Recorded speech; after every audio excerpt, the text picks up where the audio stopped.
Hi guys, welcome back to my channel. Today I'm back with another movie review. Now this movie literally just dropped yesterday.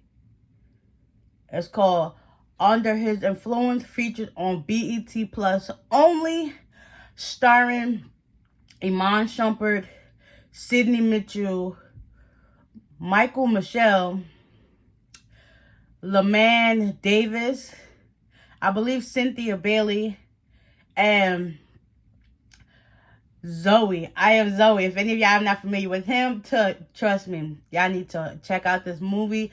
It was definitely good. It was definitely worth watching. It was crazy. So let's get into this recap, okay? So we have this girl, Diamond. She's an up-and-coming social media influencer. So she posts basically her every move. She go live. She tells everybody literally like her day-to-day and stuff like that. So she supposedly goes to these clubs or whatever, and she gets paid. Kind of like how Instagram people, how they pay you to post stuff, and that's just what she does. So she makes money that way, supposedly. So one day, she just, after she's leaving this club event that she attended to with some of her friends, she's leaving. Mind you, she's on live, and next thing you know, she gets into this accident. And so, like, 5 minutes later, the cops pull up, and there was like, she was like, what do I do? Somebody literally ran me off the road. This is part so funny. She's like, and the cop was like, you're getting arrested. She was like, for what? For what? Somebody ran me off the road. He was like, listen, you literally post your every move, and I saw you on live, because he noticed that she had a bottle in her car. And she was like, listen, I'm not drunk. I'm not drunk. So she's like, I'm going to show you. I'm going to show you. He's like, all right, prove it. So he had her try to walk, you know how they make you walk that line to show how drunk you are. She couldn't even do that. So they arrest her. She finally like, oh, whatever. So next thing you know, her lawyer, Cassandra, basically she has, I guess, trial or whatever. She got something to do, and she gotta make sure she keep her image up to par before she goes to the her case, the court hearing. So her mom and dad are living with her. And it's to the point where they not trying to like cash fed her lifestyle no more. Like they about to cut her off for everything. So now that we got that part out the way, we have this let me see, how will I put this? Oh, we have a messy tea page, basically a person that spits out all the tea of what's going on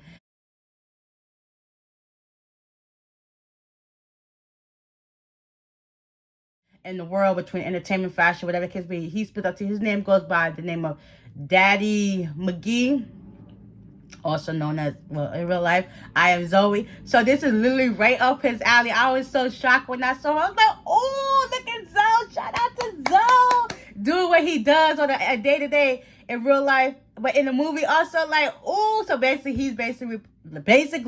he's reporting all the tea of what Diamond's doing, because he feel like she's a clout chaser. She really ain't got that money. She basically fronting for her fans and people that really don't even like her. And he was like, well, you know, I don't really think she got it like that. She basically just living off her rich family and stuff like that. So he basically going in on her, like literally dragging her through the mud. Because now he also talk about the arrest she just had with the DUI. Like, he is on her head with it. Like, oh my God. he ain't feeling her right now.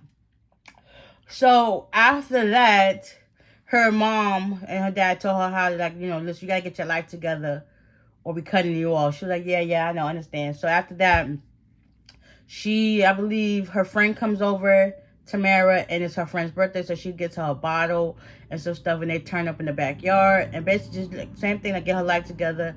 And yeah, so basically during this DUI stunt, all the people that was like basically on her and wanted to collab with her in the beginning is like basically cut her off. So she got to really get her act together. So after that, you know, she has days to reflect. She gets, somebody slides into her DM, and it's this dude named Sadiq Harris.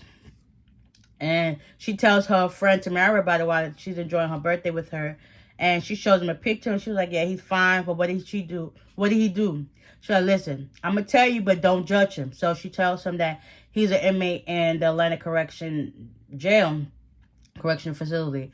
And she was like, Tamara was like, he's fine, though, but yeah. She was like, yeah, I know.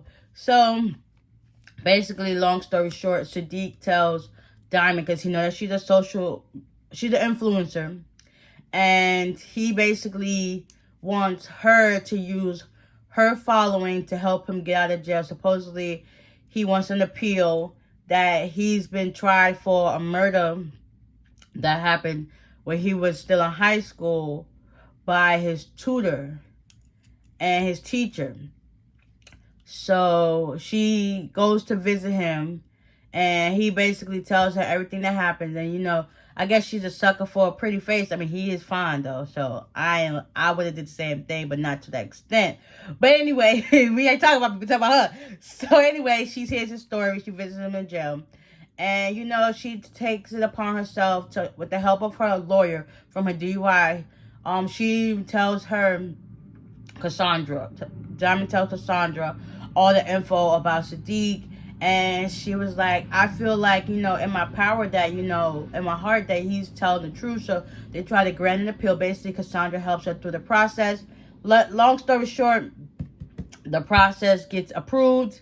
And now the defense attorney that was handling his murder case at the time, Mark, yeah, he didn't like that. He did not like it one bit. So, every day, Diamond's telling the story, getting it out there. Next, it goes viral. And, he ends up getting the release.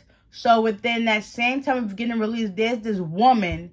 Well, girl, she comes out of nowhere, keeps writing drawings to Diamond, attacking her, riding her off the road and everything. She also goes to I think it was a press release for Sadiq before he got freed. And she's standing there in the audience, and you can see Diamond look at her like, the tension in the air was thick. But yeah, he gets released, and now all this stuff starts happening to her. She gets attacked, and it just didn't go right. The teacher that supposedly he killed when he was younger, his family didn't like that, and let's just say it's about to be a war. So even also Mark, the defense attorney for Sadiq when he was younger, told Cassandra, like, listen, this is about to be a battle. Come to find out, after that, they start going out places and stuff like that. Diamond also held a welcome home party with his parents, her parents, and her friend. They all came to congratulate him. They was really proud of her for helping him get out and stuff like that. That's when, literally everything started to unfold and unravel. So, come to find out, Cassandra found out some information that, Sadiq decided to, before he got released. I know I kind of missed this part. Before he was released, that he not only was going to see his tutor for help with his SATs, he was sleeping with her. And she was a married woman. So, yeah, they thought that might jeopardize the case. So, eventually, that's how he got released. Because, the defense attorney was holding that back because of her husband, Stanley, of the teacher. He did not, disclose that information so that everybody would know. So, basically, either way you look at it, they was going to charge Sadiq regardless. Okay? Yeah. So, now that he's out, Diamond and Sadiq are now living their best life, enjoying each other's company. And that's when the drawings start coming. And then that girl goes to meet them. I think the first time they went out to eat, her Mrs. Tumblr's brother came to attack Sadiq at the restaurant. And then, they decided to take a few days off. The next time they decided to go back out because her parents, Diamond's parents, had to go away for a wedding. They went out to eat. And the girl that was drawing all the pictures, she goes to the restaurant and be like, listen, the truth is going to finally come out and stuff like that. So, mind you, at that time, Sadiq went to the bathroom and he saw, by the time he was coming back, that she interacted with Diamond. So, he went around back and ended up choking the girl up and telling, like, who are you? She ended up kicking him in his balls and ran off. And then he goes back out to the front like, what happened? She's like, listen, this girl keeps coming out with these drawings, so let's go. But don't I gotta pay? She already paid, so that was that they left. So that same night they get home, there's some noise that she hears because she decided to get up to go get some water. She sees the drawing on the window again. She goes outside to check. Next, you hear the speaker say, he's not what you think he's not who you think he is. And she's scared, spooked out with a knife or whatever. So she's outside. The girl done left again. And now you see Sadiq get up and like say, what are you doing?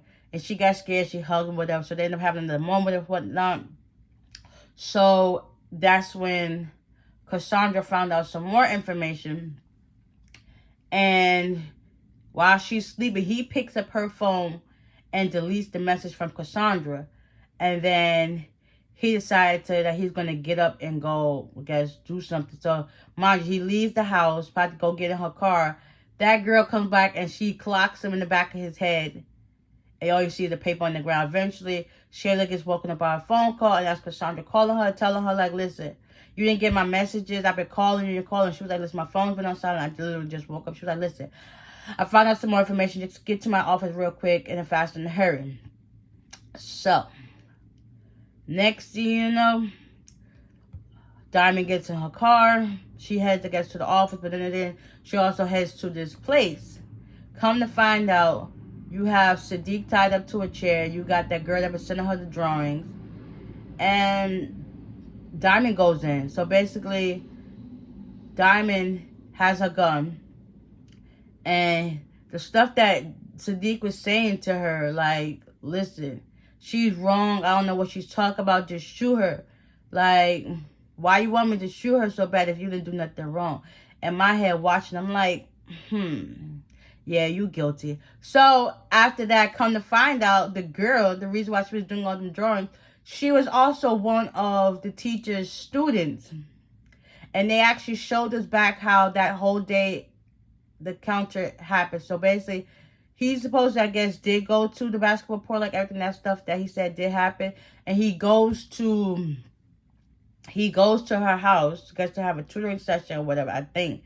But come to find out, the girl's in the kitchen and she really wants Miss Lori to be her, I guess, adoptive parent, because at her own house she gets abused a lot and stuff like that. She just likes to be here. So basically, Lori told her, listen, I want to, take you in and stuff like that. So she was happy about that, making more cookies and stuff like that. So Miss Lori sees Sadiq coming out the window, coming to her house, and she told Shayla to stay in the back and go to the bathroom and stay there until I get you.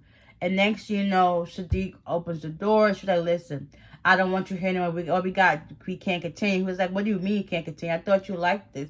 I thought you said I was the best you ever had and from your husband.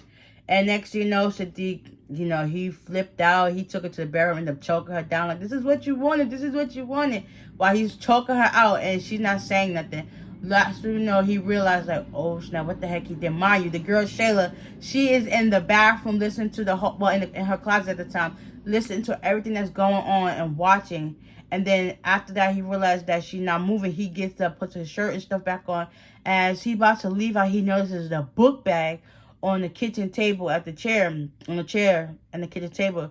And he's like, snap. Mind you, he didn't hear nobody in the house, so he's not really thinking none of it. So he eventually leaves, and I guess that's when y'all seen in the beginning where the neighbor calls the police. That's why. Now everything makes sense.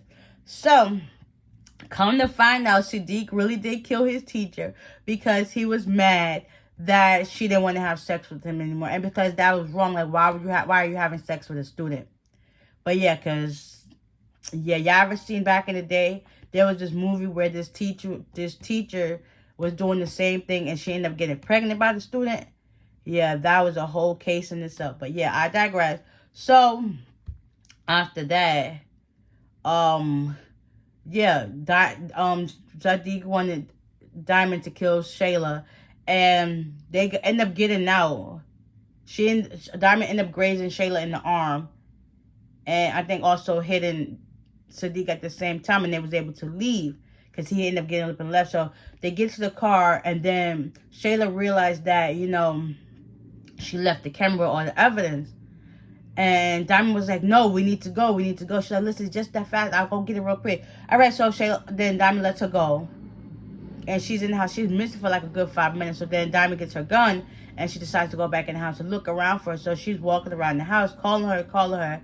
Next thing you know, at the corner of her eye, you see Sadiq holding her by her ponytail. Like, listen, this is what you're looking for. I wanted you to shoot her. I thought you trusted me. Like, we was going to build this life together. Like, come on now. I want you to, kill her for me. And I know, in her mind, she was like, oh, I'm not doing this. So eventually, Sadiq told Diamond, like, don't you love me? And she was like, with the gun holding up to him, like, no, I love myself more. So he threw Shayla at Diamond. Next thing you know, he starts to walk towards her. And she shoots him like 3 times. And then he falls to where they're at. And then Diamond pushes him off. And both Shayla leave. And that was that. This movie was totally worth watching. Like, I didn't even think that this was going to happen. But you know what? He basically preyed on her downfall because of what she's got going on with the DUI. So basically, he didn't think that she would be the one to get him out. Like, he literally manipulated her whole, like, he probably was watching her and everything. Because even when he got out, I know I didn't say this part, they had a talk show interview. And basically, they talked about how they met and stuff like that. Like, you literally was preying on this girl. And she did everything in her power to get you out. And the fact that you really did what you did, like, oh my God. I know she regret, like, ever giving him the time of day. I know that's for a fact. But anyways, I hope you guys enjoyed this recap. This movie was definitely worth watching. You can watch it on BET Plus only, exclusively. And yeah, I will see you guys in the next one. Bye.